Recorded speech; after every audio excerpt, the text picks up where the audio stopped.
Kenyan police have fired tear gas at anti-tax hike protesters in Nairobi today. It follows a third day of demonstrations as the anger also grows over the high cost of living. At least 300 people were arrested, including several senior opposition leaders.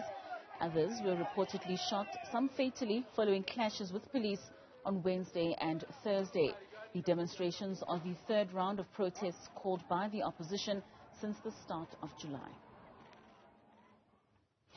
For more, we are now joined by University of Nairobi Faculty of Business and Management Sciences Professor Iraki. Prof, thank you so much for joining us this evening. What would you say are the sentiments right now in Nairobi?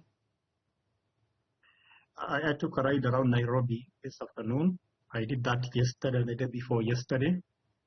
And surprisingly enough, it depends on which part of Nairobi you are in. If you're in the affluent suburbs of Nairobi, they are very quiet. But if you go to the poor neighborhoods, they were not that quiet. So today and yesterday, demonstrations were not as violent as expected or in the past. They seem to have been quite subdued. Mm. Would you attribute this in the poor neighborhoods being more rife due to the tax hikes which are increasing at an exponential rate? There are two reasons why there was more activity in the poor neighborhoods. One is, if you remember when we were running up to our polls last year, there were a lot of promises by our politicians on both sides, whether it was from Raila Odinga or from Dr. William Ruto. They all promised that once they win the power, the prices will go down.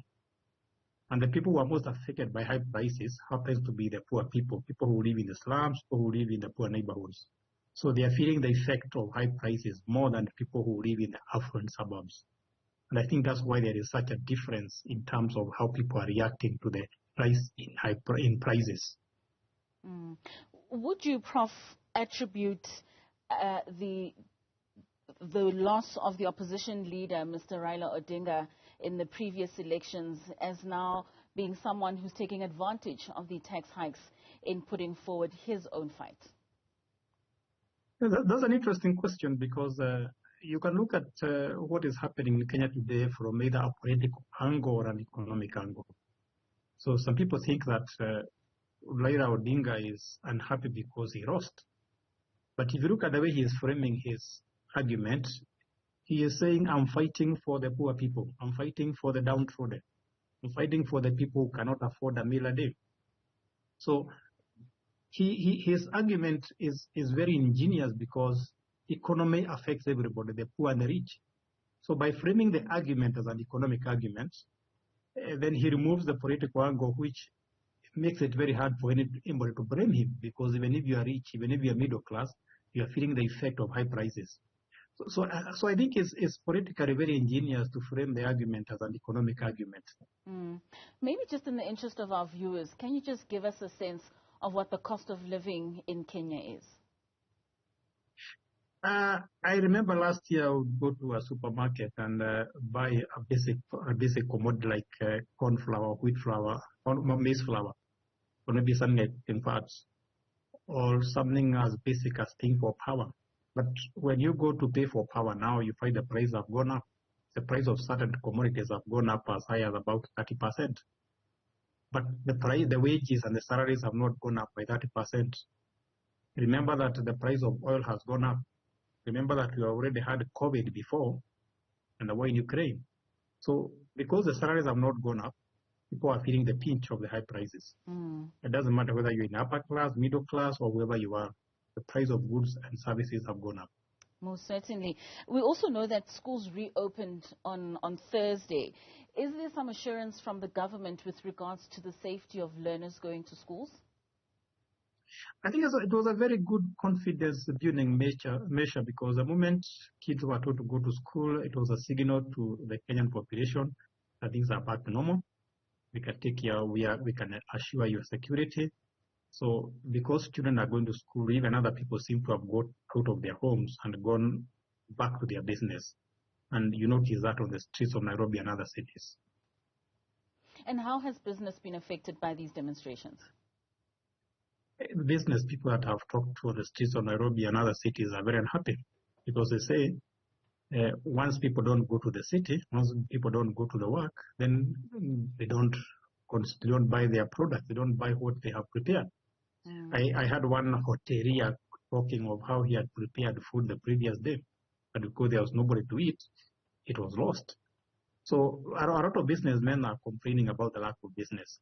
But it's not just the business people who are complaining, even ordinary people. Remember that 80% of the Kenyan population don't have a regular job, the informal sector. So any disruption in the economy really affects them and they feel it.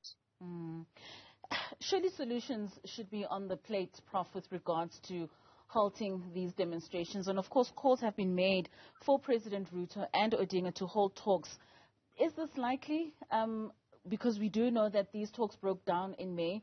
Will we see the two men sitting at the table and possibly coming to a resolution that is in the best interests of Kenyans? Everybody is saying that the two contestants should sit and talk. But one of the big hurdles on the way is that President Uhuru Kenyatta and Raila Odinga had a handshake. They sat and talked, and that dissipated a lot of political tension in this country.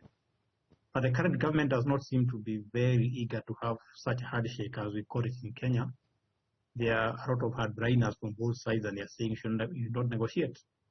But I think from every side, from every sector of the economy, everybody is saying the two men should sit and talk, dissipate the political tension, so that the economy can start recovering, and Kenya can enjoy their economic growth and economic freedom. So there's a lot of pressure from every side so that they sit together and talk. But we are just waiting to see. And in the absence of those talks, do you see any other ways to resolve this? You know, the moment Raila Odinga phrases this as an economic issue, then it becomes very, very complicated. Because the political issues are very easy to solve. You just go to the votes, you maybe give somebody a big job, somebody another big job, and people are happy. But when you talk about economic issues, they take years to resolve. The jobs people are complaining about are not going to be created tomorrow. The debts that Kenya owes other countries or other institutions will not be paid tomorrow. So economic problems cannot be solved overnight. And that is why I found it quite interesting that Raila Odinga is phrasing his grudge in terms of economic issues, because he knows they will not be resolved tomorrow.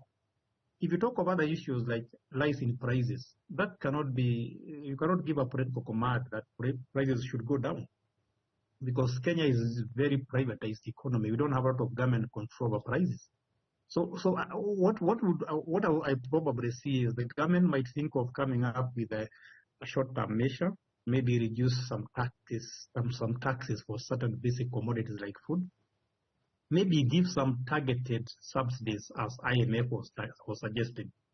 But I can tell you for free that economic solutions take a long time to be implemented in like political solutions. That's why people think that if the two men can sit and talk, then if the tensions reduce, then the economic activities can peak, people can get jobs, and the tension will reduce. All right, Prof, thank you so much for your time this evening. A very worrying situation in Kenya, but we do hope that those talks will take place for Kenyans to find their feet again. Thank you so much. That was University of Nairobi Faculty of Business and Management Sciences Professor Iraki.